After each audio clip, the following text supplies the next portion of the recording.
I'm David Nirenberg. I don't need to look at my notes to know that. I'm the Leon Levy Professor and the Director here at the Institute for Advanced Study. And I want to welcome you to the second in a series, a new series, on the place and practice of the arts and humanities and the past, present, and future of humanity. So, a big topic, intentionally grand. It's intentionally grand because it allows us to invite whoever we would like to hear from.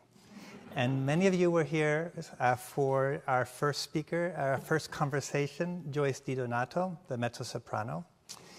I didn't ask our next speaker what his singing voice is, but I'm incredibly honored and thrilled to introduce you to Daniel Weiss. I shouldn't say introduce you, many of you already know him, the president and CEO of the Metropolitan Museum of Art, and before that, president of both Haverford and Lafayette colleges, as well as an accomplished, and this is his highest claim to fame, an accomplished medievalist. I say that as a medievalist. Dan's work on the visual programs that emerged from the Frankish crusading movement in the Eastern Mediterranean remain at the foundation of the field. And I'll just read you a few titles, and I urge you to go look at all of them. Art and Crusade in the Age of St. Louis from 1998, the Morgan Crusader Bible from 1999, and just the dates tell you what a prolific writer and scholar Dan is. France and the Holy Land from 2004, and the Book of Kings, Art, War, and the Morgan Library's Medieval Picture Bible. Just look up Morgan Bible on Google and it's a treat for the eyes. And he's also written books about the challenges confronting the types of cultural institutions that he has led. So both universities. He co-edited a book with Rebecca Chopp and Susan Frost called Remaking College, Innovation and the Liberal Arts, 2016. And then most recently, by which I mean November, he published Why the Museum Matters with the Yale University Press. And it offers both a history and a defense of the place of encyclopedic museums. So I'm going to define encyclopedic museums for you. And I quote from the book, institutions that aspire to collect art and archaeological materials from the great epochs of human history across the vast geographies of the world. So think the Louvre, the British Museum, and in the US, a number of institutions founded at the height of the progressive movement, the progressive reforms in the United States, including the Met, the Art Institute of Chicago, the Corcoran Gallery, and the Philadelphia Museum of Art. Princeton is surrounded by these wonderful institutions. The book ranges from the Neo-Babylonian palace collections of Nebuchadnezzar in the 6th century BC to the Decolonize This Place museum protests of the past few years. And all that for $19. I was going to say at a good bookstore near you, but actually right outside this door. So Daniel Weiss is, in other words, someone who has not only studied and taught and conducted research in the cultural institutions, by which I mean universities, museums, colleges, that many of us call home, but he's also had the task of leading these institutions through a time of crisis in which the value of these institutions has been intensely questioned across diverse sectors of society. So who better to help us answer our question today? Whither our cultural institutions? Please join me in welcoming Dan Weiss. Dan, welcome to the Institute, and I have to start with some self-promotion. As you know, this Institute was instrumental in the introduction of art history to the United States, and it remains very committed to the discipline. So it feels especially fitting to welcome you here today. You've just written a book that is in large part about what you take to be the existential challenges facing encyclopedic museums today. And I've defined encyclopedic museums, so I don't have to do it again. Now, I think to many people here, it might be surprising to hear that institutions with vast and invaluable collections, record-setting attendance numbers, and in large endowments. I mean, I looked at your 990 and I'm envious. Face profound challenges to their purpose and their future. So I wonder if you could maybe introduce us to what those challenges are and why we would be wrong to be complacent about what seem to be such flourishing institutions. Sure. Well, thank you. First of all, I'm delighted to be here and absolutely thrilled to see all of you here. I am well aware of the role of the Institute and the history of my discipline, and overwhelmed to have a chance to be here and be the guy on the stage. It's really delightful. So I wrote this book in large part because the issues that we face in art museums or cultural institutions and in universities, I think, are increasingly acute, and like the rest of our society, are increasingly polarizing. And I think there was a lot at stake if we don't figure out a way within all of these learned communities, not just museums, to sort through these problems, because in fact institutions like the Metropolitan or other art museums play a fundamental role in our society in ways that most of us don't perhaps fully appreciate what they do and what they bring. And if we lose sight of what they contribute to our society, if we're not self-aware about the issues, a little bit like our democracy, if we don't tend to it in a thoughtful way and are mindful of what's at stake, we might lose it. So I wrote the book. The main reason anyone ever writes a book is to learn something. And so I spent the time reading deeply and thinking carefully and talking to people about these issues. But I think what's at stake is that museums are among the only places in our society where everyone is welcome to come and participate in an open forum of the free exchange of ideas and to learn from each other. Museums are, for the most part in our country, and this is how I distinguish them from other models, particularly in Europe, museums are built by, sustained by, funded by the community. They're run by the community. So it means that they play a role in our society that helps to bring people together around common cause that is fundamentally community building and advances the goals of a free society. So if we become increasingly polarized or lose sight of those things, then our community itself deteriorates. They are places that people come for sustenance and to engage in a very deep way that otherwise isn't readily available to them wherever they live in the socioeconomic place. So I think they play a fundamental role in our society.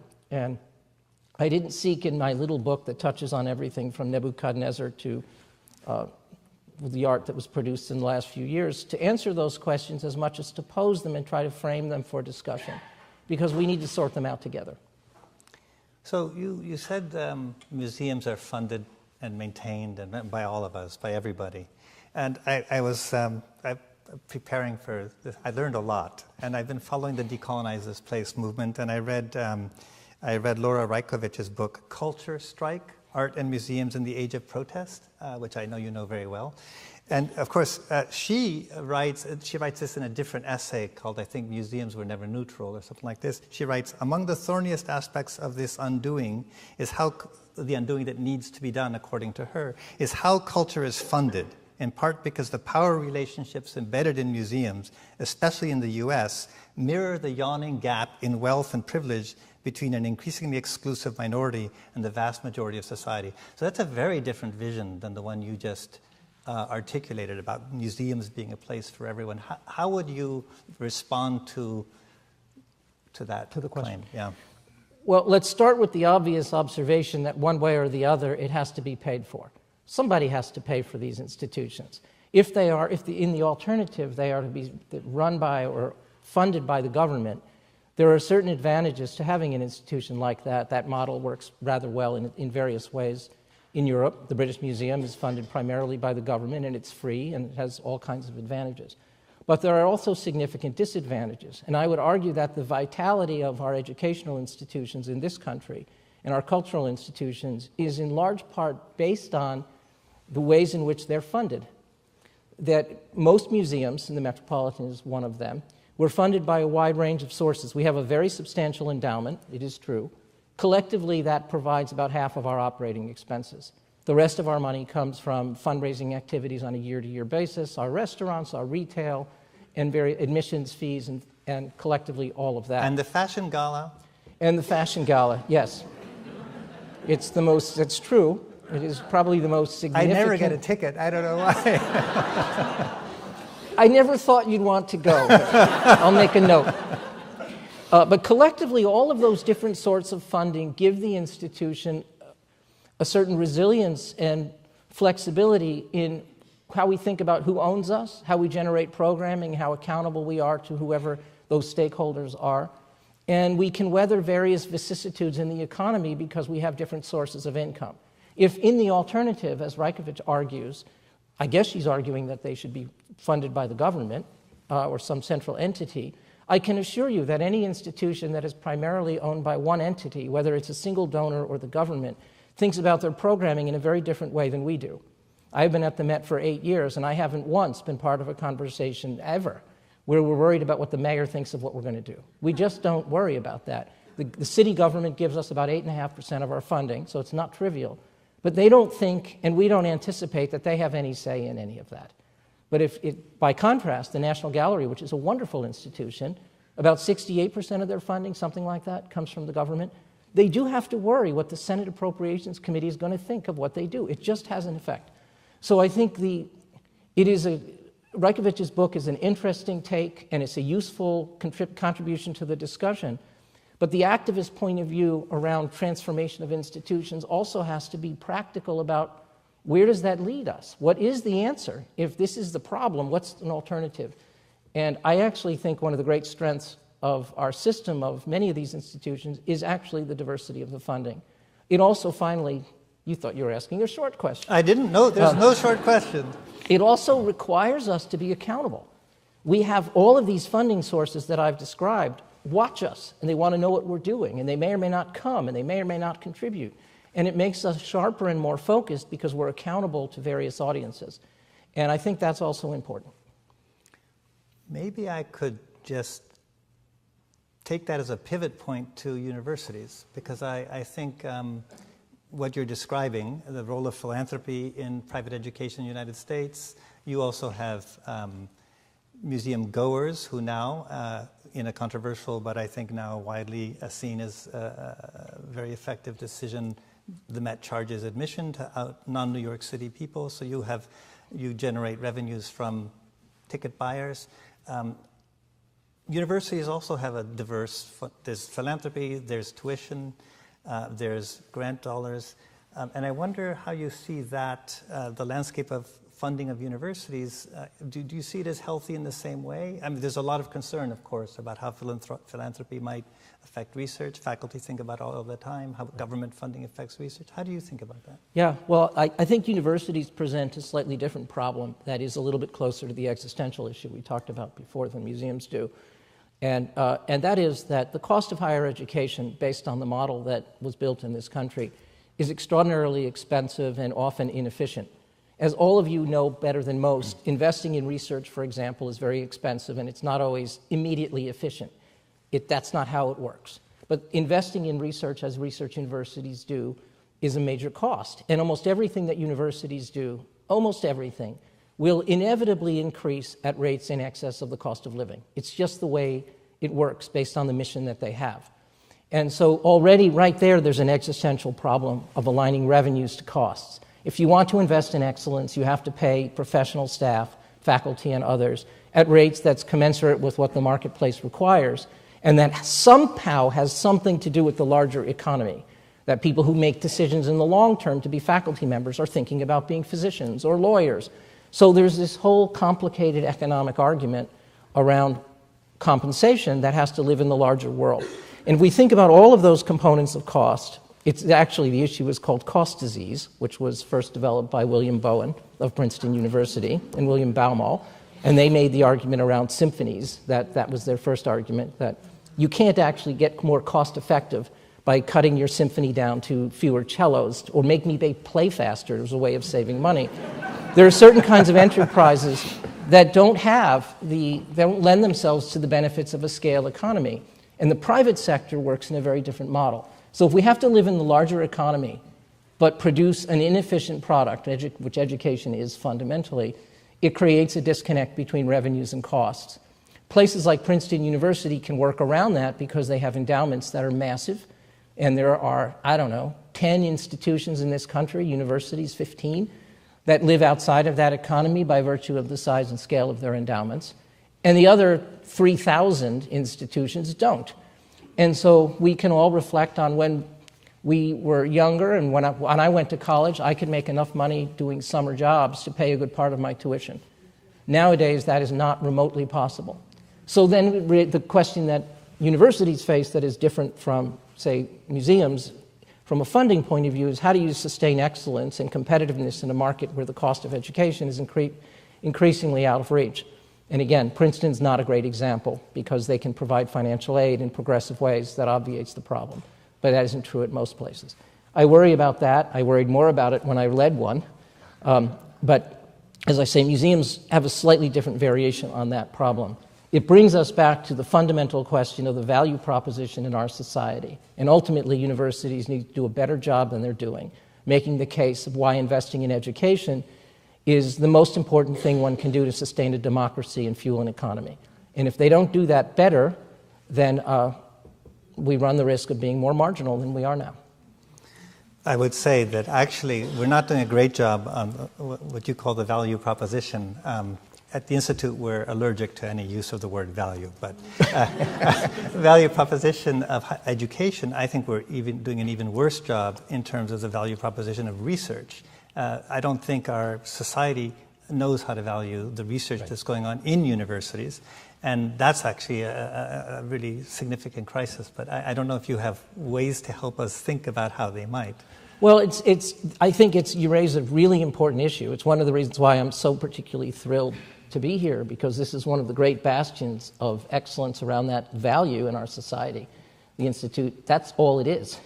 You're not doing research here. Right? The food isn't that good. So, or maybe it is, I don't know. But people don't come here for the food. Or perhaps that's right. Those were fighting words. Well, I say it from an uninformed point of view. I think our society is increasingly, we all know what's happening in our society, and people, the great paradox is through technology, we have access to all of human knowledge at our fingertips all the time, and we're just becoming increasingly ignorant and self-curating our own access to what we want to hear. And research is inevitably a slightly boring subject to talk about, unless all you're ever going to do is tell people about discoveries. But it's hard to persuade people of the value of an inefficient process that, and in our polarized society, of course, many people have nothing but disdain for what people at the Institute do because they don't understand it. So I think we have to be better and smarter at making the case without pandering or cheapening what we do to advocate strenuously for why this is so important. And the whole history of our country, as we all know, is based on a deep and abiding commitment to education and ultimately to the discovery of new knowledge. And Thomas Jefferson said it, and every other thoughtful person has said it ever since, that without it we are lost. So I don't think we have a choice. I don't know how to do it. I have no idea. But you say, to go back to this essay, museums were never neutral, which is not your essay. Right. The line I just quoted is largely about funding structures, but one could also talk about canon formation, how museums define what constitutes a great epoch. So you define the Encyclopedic Museum as one that gathers from all the great epochs of civilization. But in that sense, it already has a defining function, a canon-forming function. Yes. What's in the Met is great, and what isn't in the Met is at the margins of taste. How do you, so that's an aspect of decolonizing this place as well, right? Decolonizing the canon.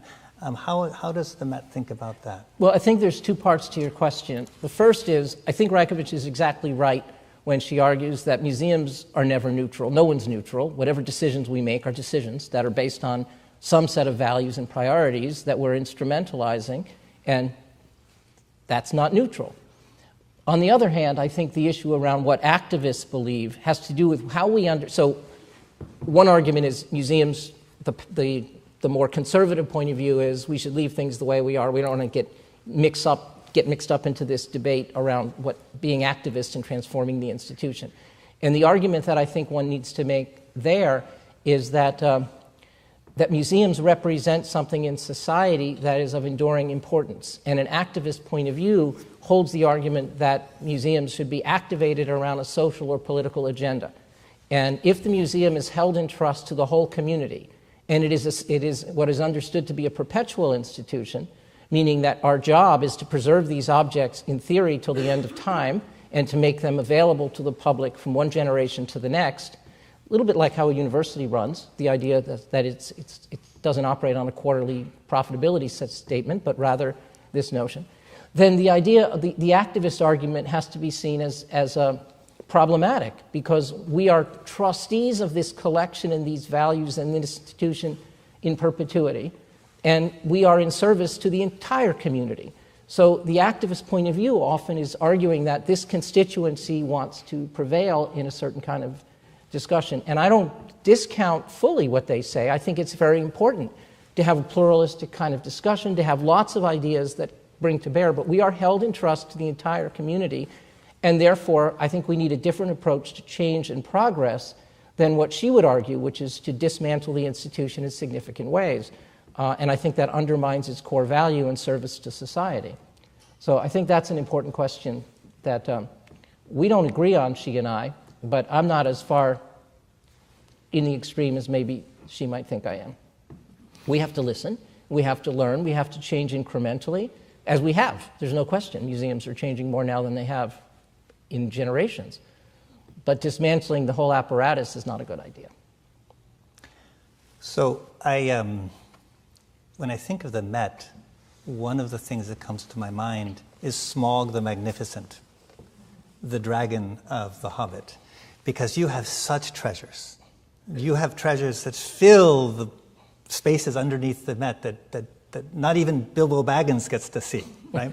And then I think back to how early progressive educational reformers about art thought about how to get art to America. Samuel Kress, for example, Collection for America, where he actually put art on railroad cars and sent it to all the towns and villages throughout the U.S.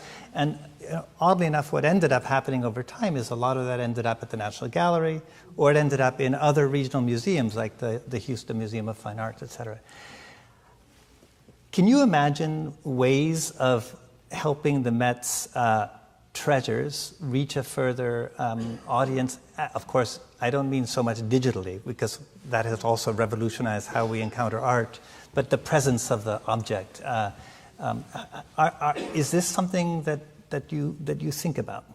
Yes, well, I think absolutely. What we've learned from the museum movement in this country is how important and vital these institutions are to the well-being of communities.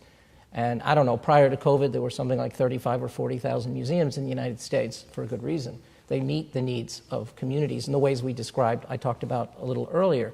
So there's no question that the museum movement is an important part of what communities need to be nourished and to live meaningful lives. The question then is, what's the practical solution to the problem of the stuff? And the Metropolitan has lots of things in storage, as you say. And we do lend a lot of things. We have a lot of digital offerings, and I agree with you, that's really nice, but that's not the same thing as experiencing objects directly. We lend a lot of objects out. I was at Emory University a few weeks ago, and I was walking through the gallery with the director, and I pointed out that are all Metropolitan objects that have been on loan to your museum for decades, and he didn't even know it. He said, oh, wow, how cool is that? So we do that, not all the time.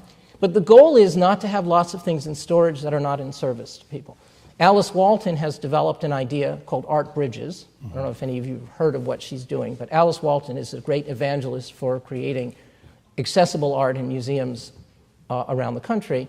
And Art Bridges, the idea is borrowing from institutions that are wealthy with objects and funding exhibitions where that art can go around the country to museums that would benefit from them. So there are all kinds of movements that are spreading works of art around that I think is productive and healthy. And we participate in that as well at the Met. It is our mission to connect our collections and a joy and celebration of art to as large an audience as we can in any way we can think of that is sustainable and intelligent and not dangerous to the art of the people that we do it. So I think that is happening. And we'll see more of that, I'm sure. So I'm going to switch to an easy topic, free speech. You devote, and you might be surprised that a whole chapter 5 of a book about museums and why museums matter is dedicated to a forum for ideas, for this question of how ideas are exchanged and what the constraints on the exchange of ideas are. And you take up the philosopher Jürgen Habermas's concept of the public sphere, and you describe the increasingly important role that over the 20th century the museums, colleges, universities, our kind of institutions have played in the public sphere. And then you write, you worry that like colleges and universities, the museum is at risk of paralysis or at least mediocrity and further commercialization unless museums, no less than colleges, universities, educators and scholars find a way to enforce community standards about the intellectual value of honest and open inquiry. And I was struck by this, enforce community standards and honest and open inquiry. And I wondered, what does that look like to you? How do we achieve that? Because we all need to know. Well, I think I have seen in recent months that more and more effort is being made in a thoughtful and constructive way to address this issue directly on university campuses and elsewhere. But the issue is, how do we create environments that allow difficult discussions to be made across difference in a society that is increasingly seems incapable of that? Certainly our legislators and our government has lost the ability to do that to our great detriment, or at least it seems to me that way. And so it occurred to me, as I was thinking about this issue in my own experience as an educator and as a museum person, that we're asking a lot of people if we suggest that's what we ought to do. Let's just figure out how to talk about issues across difference and just get over it and learn how to listen. When in fact, people don't grow up in that kind of environment so readily, and they don't necessarily have those skills in place. When we go to a court of law and we have all the rules associated with any kind of a trial, those rules are set in place ultimately to surface the truth. That's the idea. You have advocacy on various kinds, you have rules, you have guidelines, and the goal is ultimately that that process and those structures and those rules and that training will allow the best and most resilient arguments closest to the truth to prevail. So I'm not arguing in this book that we need to think of everything as litigation, but on the other hand, I think being more self-aware about how do you do this, giving young people in particular in educational settings higher level skills to understand something about what the nature of this discourse looks like and how it functions. Understanding that it's very important to distinguish ideas from people. It seems like an obvious point, but demonizing people all the time because they have ideas that are egregious. So if we start, and Yale University is doing this in a significant way, I know, where they're working on helping to cultivate a better context in which people can learn how to discuss difficult issues. But I wouldn't say it's a remedial problem, but it's close to that. And therefore it should be addressed in that way by giving people skills and training to understand that.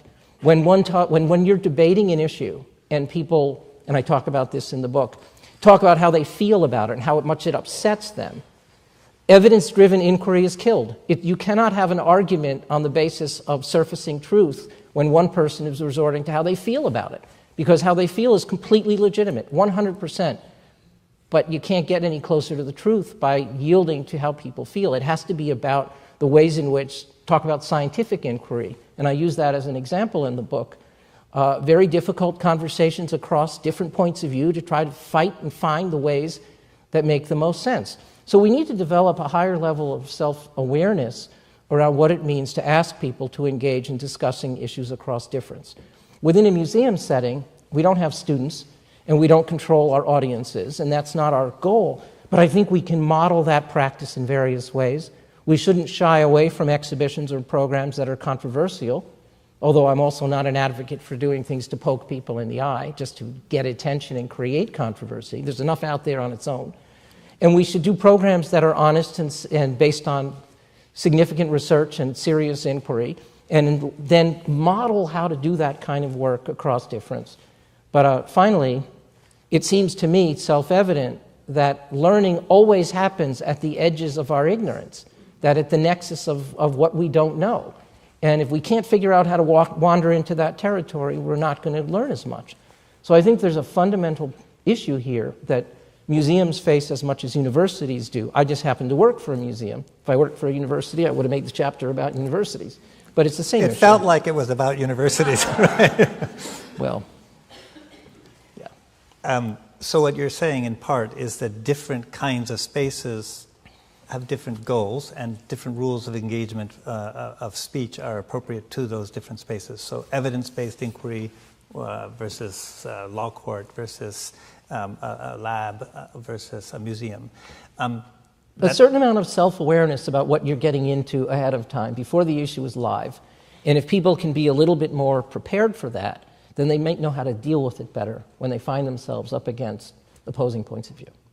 So in the same chapter, you talk about, you have a section called Difficult Ideas and Who Gets to Have Them, which is actually a great subtitle. And it's focused on a controversy over the inclusion of a painting of Emmett Till called Open Casket by Dana Schutz in the Whitney Biennial of 2017. So could you describe the stakes in that, what you see as the stakes in that controversy for the future of museums and the exchange of ideas? Yeah, I think ultimately this particular instance it's a very positive story, because I think it came out in the right place. For those of you who aren't familiar with it, the Whitney Biennial, every 2 years, they present the work of artists who are doing interesting and important work according to the curators who are asked to do the show. And in 2017, a painting by Dana Schutz of Emmett Till in his casket was part of the exhibition. And this was an expressionist image. It wasn't highly realistic in the way it was presented, but there's no question what it was an image of. That painting had been exhibited in Germany prior to this exhibition, and it had generated no controversy. But in this exhibition, several people were deeply offended by the idea, by the reality of the painting, but especially the idea that a white artist would generate a subject of black suffering in this way. And it generated a very painful discussion across race as to who has the right to represent such a horrible representation of suffering and death. And the ultimate controversy was that the protesters made the argument that she's not qualified, Dana Schutz, as a white artist to represent this subject. And the painting, some argued that the painting should be destroyed, it should certainly be taken down from view. And exactly the kind of discussion one wants to have emerged, both within the museum and in the public sphere. Public intellectuals, critics, all kinds of people weighed in on this. And I write about it because I thought ultimately the kind of learning that happens on a difficult subject did happen there. And there was, or at least I learned something. I can't say everybody did. But ultimately I think the general consensus around the issue was that anyone has the right to represent those subjects. It was represented in a respectful way. Dana Schutz, the artist, by the way, an artist shouldn't have to explain their work. It should speak for itself. But she did, and where she was coming from in the representation. It was not difficult to see the sympathy and sensitivity that was brought to the representation. And many, many critics, from Zadie Smith to Roberta Smith, and lots of people wrote about this in ways that I thought was helpful. And ultimately, what we want to happen happened, which was a difficult discussion on an issue that we all learned from. And I can tell you, after that controversy, all museums were a little bit more comfortable thereafter doing what they thought was right, because the marketplace of ideas functions as it should, I think, in that instance. But it begs the question as to, are there instances where some people have a right to stories that others don't have a right to them? And there probably are such things. But in this case, I don't think it crossed the line. Well, I think for people in my line of work and your medievalist line of work, that's to say, in the liberal arts and in the arts and sciences, is increasingly an argument.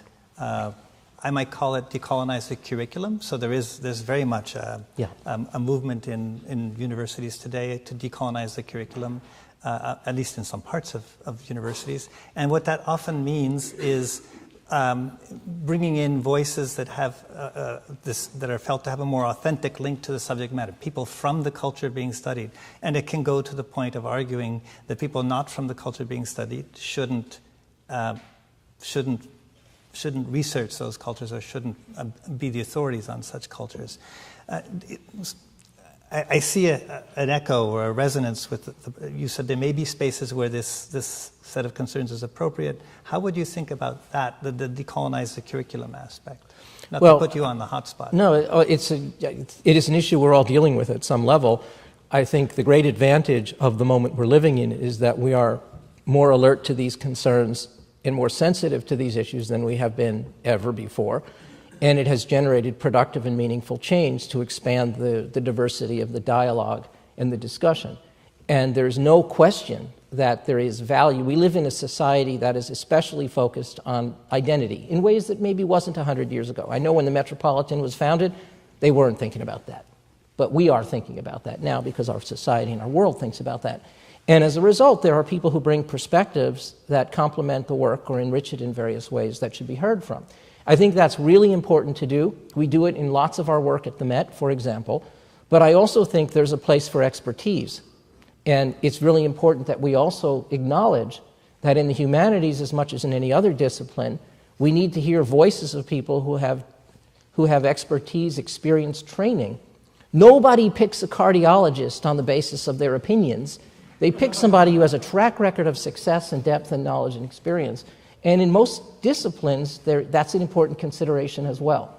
So I'll give you an example of what we did recently. We had an exhibition on the artist Carpeaux, the sculptor Carpeaux, who was a 19th century, very important French sculptor. And this is an image of a woman called Y, born enslaved, a very controversial image. And it's a very empathetic and sympathetic, but also eroticized image of a black woman bound, but you also get a sense that the image is more complicated than that. And the exhibition really explicated that there's a much more complicated representation of this woman than just a sympathetic image of a woman who's enslaved. She was also being objectified and eroticized and other things. And the curators spent years working on that. It was a diverse group of scholars who contributed to the work, but it was also very important that other voices be heard.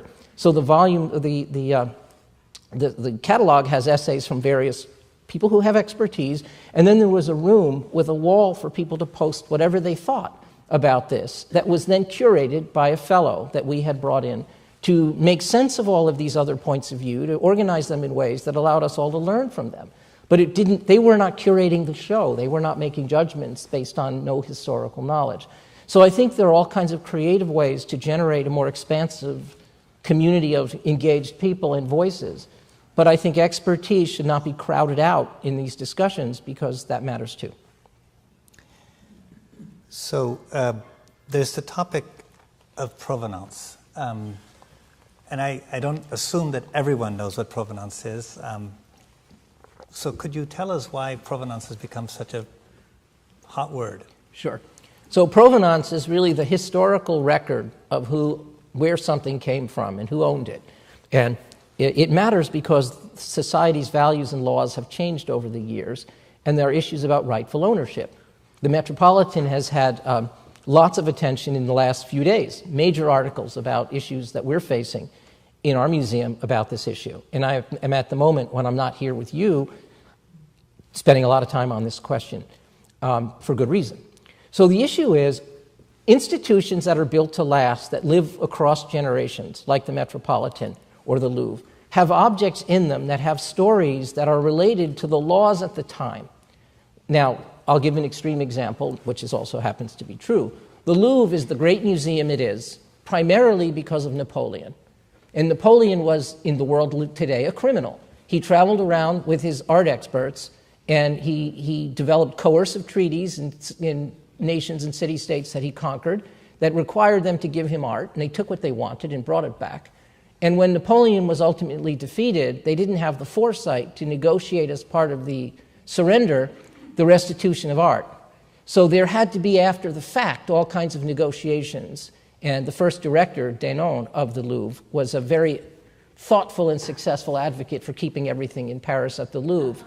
And he prevailed in remarkable ways. But that museum has many, many objects that simply, according to even then, they don't belong to the Louvre. But that's hundreds of years ago. And so we live in a world where the laws have changed, norms have changed, and the issue around provenance today is that if we exert this, or we impose the standards of today's provenance guidelines and rules and laws, that many of the objects in museums that have lived long time, they have objects of questionable provenance that might not be, in that context, ethically in the right place. And there's two kinds of issues. You asked, so here we go. There's two kinds of issues. There are legal issues. Those are easy. If the work of art is shown that the Metropolitan was given a painting in 1962 that is now traced to a Holocaust family and that work was taken by the Nazis and sold coercively, we give it back. Every time. There are legal issues. They're easy enough to resolve, again, in a court of law where the truth will emerge, the data is clear. Those legal issues, and we face the major museums have them all the time. And it's not just around Nazi era, it's all kinds of things. Where objects were stolen in one way or the other, we give them back. What's more complicated are ethical issues where our values have evolved in new ways. The most interesting, I suppose, and timely example of that, or one of them, is the Benin bronzes. Many of you are probably familiar with that issue. And there are thousands of works of art that were taken from Benin City in present-day Nigeria in 1897 when the British had a punitive expedition there. They conquered the city, they killed a lot of people, and they took the art. And it just so happens that it was only 2 years later, in 1899, that became illegal. So all of those objects are in 150 museums around the world today. According to the legal standard, they're fine. They're not, if there's nothing, these museums have legal title to them. But from an ethical point of view, it's much more complicated. So this opens up a whole series of complex discussions around not only what should museums have in their collections and what constitutes ethical collecting, but also what is in the best interests of not only the local society, New York City, our audiences, but also what's best for the Nigerian people. How do we figure out what the right answer is? And just to be slightly provocative, if everyone in all those museums around the world, the 150 that have Benin material, packed up all of that material and sent it back to Benin City, so there was no art from Benin anywhere else, it wouldn't be in the Nigerian government's or Nigerian people's interest. That isn't what they want. But they have a right to own these things. They have a right to the title of these things. And that's what the Smithsonian and the Metropolitan and the British Museum are trying to figure out how to do that, unwinding or reconceptualizing legal issues that go back centuries. And it's complicated. But that's how we think about it. And each culture, it's a slightly different set of conversations. It is complicated. Boy, am I glad I'm here and not at a museum. But you've just given us two cases, Napoleon's cannons as art collectors, and we're okay with that ethically, apparently, because no one's repatriating what his soldiers collected. The Benin bronzes, 1897. We could add Elgin marbles purchased from the Ottoman rule, or negotiated purchase. The facts are somewhat in dispute, from the Ottoman rulers who had been ruling that area of the world for about 500 years in 1801. Three very different cases, all of them, except the Louvre's, leading to discussions about repatriation and property, revaluation of title. So I saw that Hyperallergic published yesterday, recently, an article claiming that there's just in the Nepal collection of the Met over 1,000 objects that they would say don't have a clear title. One can imagine, if a definition of provenance is strict, one can imagine thousands of objects from many, many museums being judged to not have a strong provenance. How would that affect museums? How would the Met's policy evolve towards repatriation if the question became so large? Right. Well, it has become so large. And the issues that Hyperallergic writes about are, I think, Cambodian material as well as Nepal. And we're dealing with a whole host of these issues. And I think it is very complicated. And the way we're dealing with that is by acknowledging that some of those objects that we collected them at a time when either the law or the norms were very, very different. So provenance wasn't as rigorously enforced. My predecessor by 2 or 3, a guy named Tom Hoving, wrote a book in the 1970s about how cool he was that he was getting stuff from treasure hunters. He was like Indiana Jones. And that may have been cool in 1970, but it isn't cool today. And so the question then is, what do we do about that? When we acquired objects from, say, Cambodia or Nepal that didn't have a deep provenance, there are standards that we normally follow, but sometimes those records don't exist. So when something is given to us or we purchase it and there isn't evidence that goes back sufficiently, then we make a judgment as to whether we think there's a circumstantial case to be made for granting an exception and acquiring the object anyway, or we don't acquire the object. And many of the issues that have come to the fore now in the media are works of art that we have gotten years ago. That 1,000 objects, for example, that list was generated by the researchers who wrote this piece. They did a very good job. There are a handful of art dealers who are completely discredited. They've been indicted or convicted, and we dealt with them over the years, as everybody did, because they were in the business in a big way. Anish Kapoor, or Douglas Latchford, and others. And so every work of art that came to us from, say, one of those dealers, the question is, why do we have it? And the answer is, in every case, a little different. Some cases, their provenance is fine. And in some cases, we're not sure. And in some cases, we've restituted them. So what we want to do is the right thing by sorting out those issues. Where there's a legal precedent, we sort that out as best we can. Where there's an ethical issue, we sort that out. But it is the right answer isn't to pack all of these objects up and ship them back, when in fact it isn't obvious that we are the rightful owners for some of them. What it requires is a much deeper investigation of each work of art, carefully and meticulously, and we're adding resources to our own staff to do that. But I'll give you one more example of how complicated this is. When Anish Kapoor was arrested in 2016, we immediately reached out to Homeland Security and said, we have, I don't know how many things, 50 objects that we got from him. What would you like us to do about that? We began researching. And they were very busy. They didn't give us any advice as to what to do about it. The environment has changed now. So we're trying to live in the world in a thoughtful and responsible way that inevitably will result in the restitution of art, which is not at all a bad thing.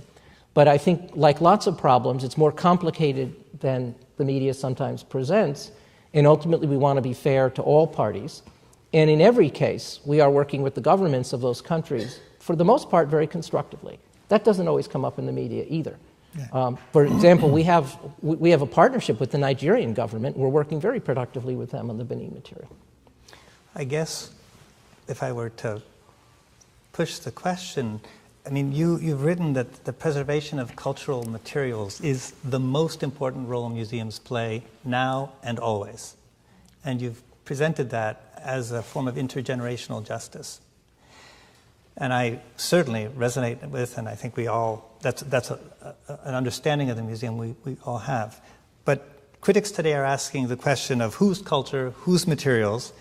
Yeah. And they seem to have a different sense both of what intergenerational justice is and what preservation of property rights and preservation of material is. Are these, how are they reconciled? You're presenting in your really eloquent, just most recent response, you presented as a question, we negotiate each one, but there seemed to be actually a deep conflict of values, and I wonder how we might think about a path in your form of ideas, 5 rules of engagement kind of style, how we might think of a path to confronting these very different ideas of intergenerational justice and property rights and thinking through them. No, I think it is a very complicated issue. And ultimately, when I say that the number one responsibility of museums is the preservation of collections, I'm not so much citing a value as a fact. If they don't have art, then they're not really museums. That's what we build our work around. We have collections that we have to take care of. But that doesn't mean that we should impose on the world our view that we're better at taking care of this than you are, so we're not going to give you that stuff because you don't know what to do with it. I'm not saying that. I'm just saying the things in our care that's what we do. Without them in our collection, we're some other kind of organization, but we're not a museum. I think the complicated question is, how do you find intergenerational justice when concepts of justice are evolving? Mm-hmm. And in our case, I think this is not a simple issue, but I think the right answer is for us to understand the historical point of view that museums own stuff and hold title to stuff and then display it as they wish is becoming increasingly outmoded. And I can imagine that the next generation will disintermediate the issue of title from display. Imagine, for example, all of those thousands of works of Benin art, all of them are restituted to the Nigerian government, and then they loan everything back to us. In fact, that's happening all over the world. And I think the future will be more collaborative, more interdependent, and that we all benefit if we can unwind, if we can back away from that notion that that title is what the conversation is about. It isn't. It's about where these works of art can be studied and presented and appreciated, while at the same time honoring the rights of those who hold title to them or own them to have that. And I think these are easy, less difficult problems to solve. We're working on that with various nations. I'll give you one example of what we did recently. We were approached by a collector of Cycladic art, Greek Cycladic art, which he had the largest and most important private collection of this material in the world. It's magnificent, hundreds of things. But because he collected at a time when provenance laws were different, he'd go into an art dealer and say, "That's beautiful, I'd like that. What do you have in terms of provenance?" And they'd say, "I don't have very much, but, okay, you can have it." This was in 1964 when nobody was asking that question. So he made the acquisition of this great object. We didn't know the history. He didn't know if it was looted or not. The world at that time wasn't so concerned about that. But we are concerned. So he wanted us to have the collection. And we said we can't take it because it doesn't pass muster in our provenance standards. We don't know enough about these things. So the idea we developed is, why don't you give it to the Greek government? Because ultimately, if these objects were looted, that's where they came from these places. And let the Greek government work with us to lend us these things. And that's exactly what we've done. So there's a model for the Elgin marbles to think about. And that is actually what they're trying to do. He gave the objects to the Greek government. He made a very significant gift to us, so to renovate our galleries. We have a funded fellowship program where Greek scholars can come to the Met, and we do all kinds of partnerships. It's a much better solution than if he had just given us the stuff himself and we put it in our galleries. Now we have a relationship, a respectful, productive relationship with the Greek government around this material, and we're taking care of it together. The more interdependent we are, the more we'll partner with each other in the future. If you can structure those kind of interdependencies over time, then there will be better ways of serving our mission in the years ahead. And I think that's a model for the future. And that's what the British Museum is trying to do too. I was going to ask you about what we who live in institutions of expertise, museums, universities, institutes of advanced study, should do in this time when I think we all feel a little bit, to quote Tom Lehrer, like a Christian Scientist with appendicitis, meaning in a time when we can perceive the stresses and the existential forces at work upon that are challenging our very, to some degree, our conditions of existence. And could you offer us advice as someone who's led both kinds of institutions? I'm not going to do that because I see that I have already exploited you for longer than I had asked. So instead I will ask first, could we have a round of applause and then questions?